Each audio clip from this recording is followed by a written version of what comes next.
Bismillah, tigi bala çağınız jönündө. Radio deysin, men bu kayaktan çalып atayım. O baylaştırıp koyduk, aparat жазып atat da, негизи siz bala... Kayakka kimge gayrılıp söyleyeyim? Maga ele men alıp berem dep odagы. Atın kim? Nurgız. Senin atın da Nurgız mı? Ova. Salamat bagay. Бар бол, саламатчылык. Алтын бала чаңыз жөнүндө биздин кичинекей бөбөктөрүбүзгө айтып берсеңиз. Эми Нургыз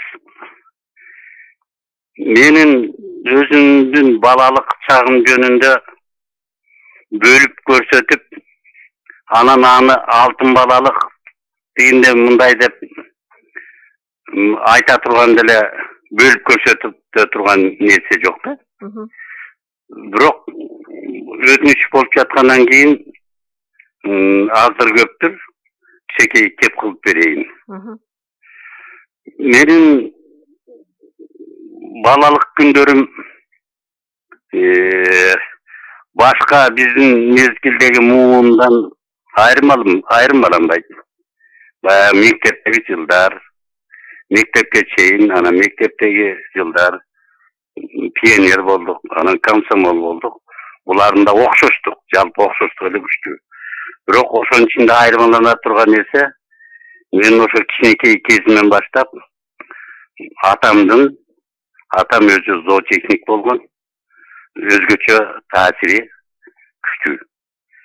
Анын таасири күчтүү болгон себеби өзү ушул 7 колхоз, 8 колхозго бир зоотехник болуп иштеп, кийинирээк айрым чарбаларга колхоз деп койчубуз, колхозго зоотехник болуп иштегенде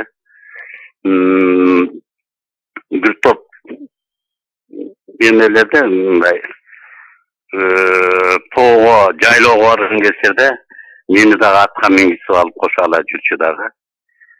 Көрсө баягы эл таанытып, жер таанытуу максатында экен. Бирок ал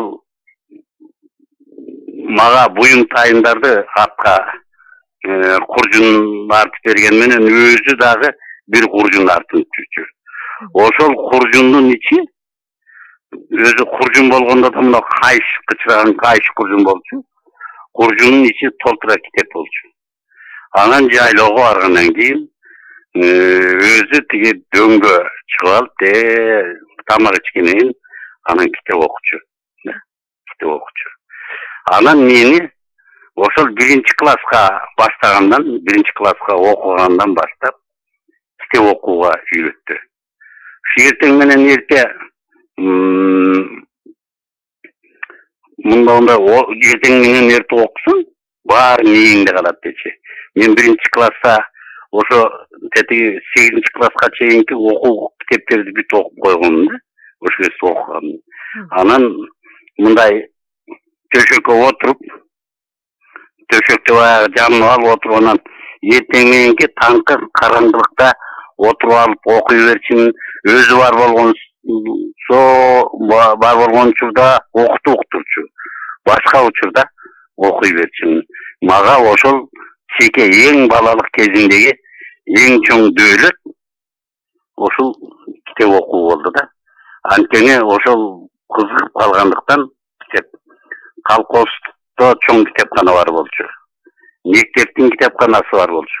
Ошол эки китепканадагы болгон китептерди бүт окуп чыктым да. Окуп чыктым. Ошондо бир да китеп калган жок деп айтсам болот.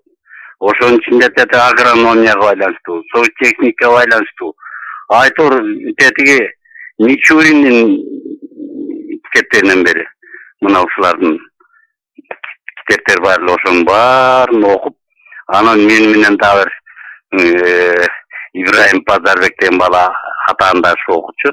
Экөөбүз кичинекей четине кол коюп койчубуз китептин. Эми окуп бүткөнбүз. Анан ал да окучу, мен да окучумун. Ал эми ушул китеп окугандагы ошол бала кездеги тиги кимдин жазганын, кандай каармандар, бул башка маселе эмес дечи. Ошо өзөгүндөгү айтайын деген ойду карма. Өзөгүндөгү айтайын деген ойду карма. Анан ошол өзөктөгү ойду кармоо негизи болду. Ошону мындай көңүлгө үлгү туттум. Андан кийинки кездерде ошол китеп окуу ушул убакытка чейин ошол атамдын нускасын мына мен азыркы кезде дагы мына мен өзүм улгайып калган кишимин. Бирок ушул убакытка чейин китеп окуйм. Мисалы, меники китеп окуум башкача. Ар кандай эмес, мисалы үчүн бирөөнү эле алайынчы. Ошол эрте мисалы Шолоховдун Тынч дом 4 китептен турат. Ушул китептерин бир жагы бир 20 жолу же 30 жолу окуп чыктым. Себеби окуп жатканда мен ошону окуп жатып кайра ошол бүт окуп атканда көз алдыма баардыгы тең көрүнүп турат. Ошол көрүнүп турат. Ошондон кадыресе эстетикалык ырахат аламын. Кубанычта болом. Өзүмдүн өмүрүм бир бөлүгүн түзүп турат. Же болбосо Толстойдун Согуш жана Тынчтын көп кайталап окуган жокмун, бирок 2-3 жолу окудум. Анна Каренинасын бир 8-9 жолу окудум. Ошо сыяктуу эле көптөгөн адабияттар бар мында. Ошол үзгүлтүксүз баягы гүл азык болчу, өмүргө гүл азык болчу баягы. Анан ошолорду ушул убакытка чейин кайталап окуймун. Баягы көбүнчө мындай жатып алып окуй берем. Бул баягы көз кыян экен, ошончо эле азыр да мына баягыча эле ошо Шолоховдун Тынчтонун ошол 4 томун тең кайра кайталап окуп чыктым дагы. Кайта бүт дүйнөнүн сулуулугу, жашоонун сулуулугу, өмүрдүн керектиги, согуш жана башка нерселер, ошонун тынчтыктын салыштырмалуу артыкчылыктарын көзүмө көрүп, баардык тарыхты да кайра көрүп тургандай болдум. Бул китеп багытында. Ал эми китеп багытынан башка многу чеке кезимде мен анда тиги маанисин толук деле түшүнчүмесмин. Бирок окуянын кызыктуулугуна кызыкчумун. Мисалы үчүн ошол биздин ата бабаларыбыздан Чынасыл деген киши болгон экен. Ошонун балалык кезиндеги уккан кызыктуу окуя, мисалы 9 жашында жылкы уурдаганы келген, казактан келген уурлар жылка кошуп, ошо Чынасыл деген баланы кошала кетишкен экен. Ошо менен казактын бир чөлкөмдөрүнө тетияктагы кум жактарына кетип, ошо Кара тоодон нары кеткенин айтат. Анан ошол жерде жүрүп баланы баягы алып барганда ошол баланын бир казактын байы асырап алып, бала кылып чоңойтуп, анан кошунун колунда жүргөн экен да. Кийин көп убакыт өткөндөн кийин ал болушту болуптур, 9 жыл болуш болуптур. Бала чакалуу болгон, бай болгон. Ошондой күндөрдүн биринде баягы Чынасыл айтат экен терге.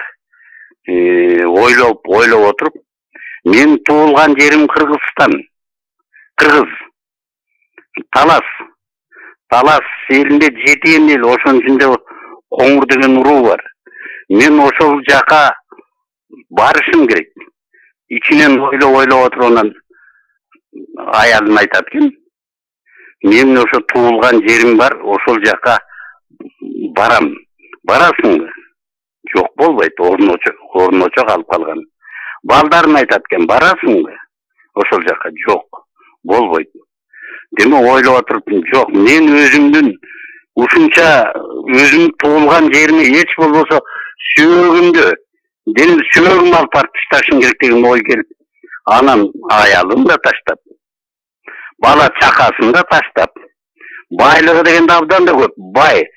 Ал эми болуш деген мансап, бийлигин да таштап, ошол жерден бир жакшы атын минген, анан ошо боюнча туулган жерге кирип, туулган жерге келгенден кийин ушу Арал чөлкөмүнө келип, бир кичинекей боз үй көтөрүп алып, Анан кийин жаз келди дегиче талассат этип өрөөндөрдү кыдырып талды жанагы касыкча деп коет. Кесип алып туруп бүт булак эле болгон ой эле жерге болсо баарына тиге берген рахаттан. Жанагы куржунда түгөнүп калган кайра салып алып кайра тиккен. Кайра алып барып кайра тиккен. Андан бош учурларында тиге кадимки Үмүт Молда деген сыяктуу кишилер менен 9 рол ойногон. Анан кийин майда балдар менен кадыресе чүк ойноп жаткан балдар менен кадыресе каптырып күлүп чүк ойноп анан ушул өмүрүн өткүзгөн экен. Мен балалык кезимде ушул нерсени озеки айтылгандарды ушундай окуяларды угуп ал эми укканда мен анын түптү маанисин кийин чоң киши болгондон кийин анан чечмеледим. Демек баарынан жана ата мекен кымбат деген, туулган жер кымбат деген, ошол баардык байлыктан дагы, бийликтен дагы, кийинки келүүчү бала чакадан да баарынан кымбат нерсе ата мекен деген түшүнүктү мен кийин жалпап бердим да. Ал эми бала кезимде муну тиги окуясынын кызыктуулугу боюнча. Ошондой бала кезимде уккан окуялар мисалы тиги Түлөбердин манасы жөнүндө дагы сыяктуу нерселердин баарын кийин мен бир аларды жомок сыяктуу укчумун. Көрсө Түлөбердин манасы деген дагы өзүбүздүн чоң аталарыбыздын бири экен. Аны мен кийинирээк түпкү маанисин абдан чечмеледим.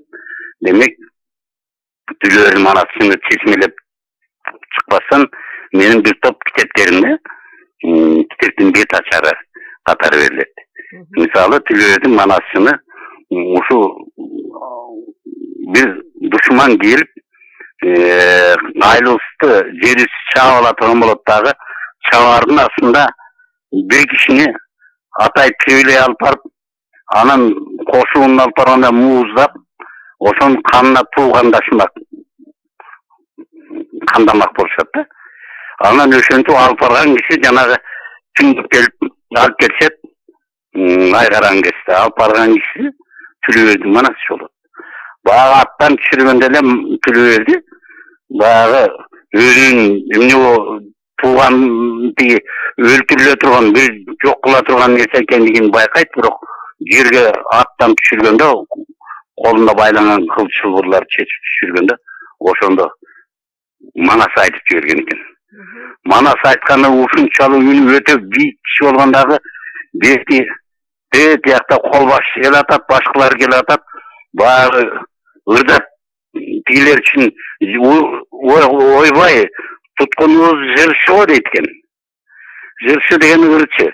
Анан ошондо үнү ушунчалык бийик жана сонун болгондуктан эми мунун ырын угуп деле ошондон кийин өлтүрсөк болот дейт экен да. Анан баягы талаадагысы талаада тек кошуунда жана ат жетелеп жүргөн, ат чыгарып жүргөндөр баардыгы үнүн улам жана угабыз дегенден кийин анан отургузуп кой, анан манас айтат экен. Анан манас мына ана түгүнө көп болсо бир чай айнамайын түгөнөт деп ойлошконда. Ал күн күнгө, ай күн күнгө, жумага айланып кеткен дагы. Анан ошондо тиги кол башы тура калып мунагу биздин алып келген туугандайбыз деп алып келген кишибиз бул касиеттүү кишкен. Эрдикти даңктаган кишкен. Мындай касиеттүү, эрдикти даңктаган киши менен туугандаш, кишини каны менен туугандашка болбойт. Демек биздин сапарыбыз карып кетти. Аттын башын артка тарткыла жигиттер деп кайра тиги алиги Түлөбердиге астына ат мингизип чапан жаап анан жиберген экен. Ошентип манас айткандын аркасы менен тиги киши айылын, кыргыз жерин басып келүүчү жоодон сактап калган. Демек мен ушу сыяктуу окуя, жана китеп окуу, анан ушу сыяктуу нерселер, бул кызыктуу нерселер мага кийин абдан таасир этти. Кийин мектепте иштеген жылдары ошол окуучулар да ушундай нерселерди үйрөнсүн деп окуучулардын улууларга саякатын уюштурдум. Ошондо окуучулар 4000 жакын кишиге жолугуп, ошол 4000 кишинин турмушундагы мисалы үчүн адамдын көзү көр, топурак эле тоет деген туурабы деген сыяктуу ушул сыяктуу суроолор менен көп нерселер топтоодо ошо ар бири топтогону боюнча дил баян жазышты. Себеби дил баян тиги ой жүгүртүп мээге сиңирүүнүн, акылга сиңирүүнүн эң сонун жолу эсептелет. Демек бул ушундай нерсе. Демек бала күндөгү жанагы өзүң айткан алтын балалык кез деген нерсе мага тиги кийинде өмүрүмдө ошо балалык кездеги ушулар күлазык болду. Мен аны ойлонуп отуруп ички байланышын азыр байкап атам да. Азыркы суроодон кийин. Анан булардын ичинде ички байланыш мен мындай ойлонгон деле эмесмин. Анан азыр ойлонуп анан айтып жатам. Нургыз кызым. Рахмат агай, бар болуңуз, көп жашаңыз. Сизге ыраазычылык билдиребиз. Абдан жаштарга чоң сабак болчу нерселерди айттыңыз. Рахмат. Болдубу? Болду.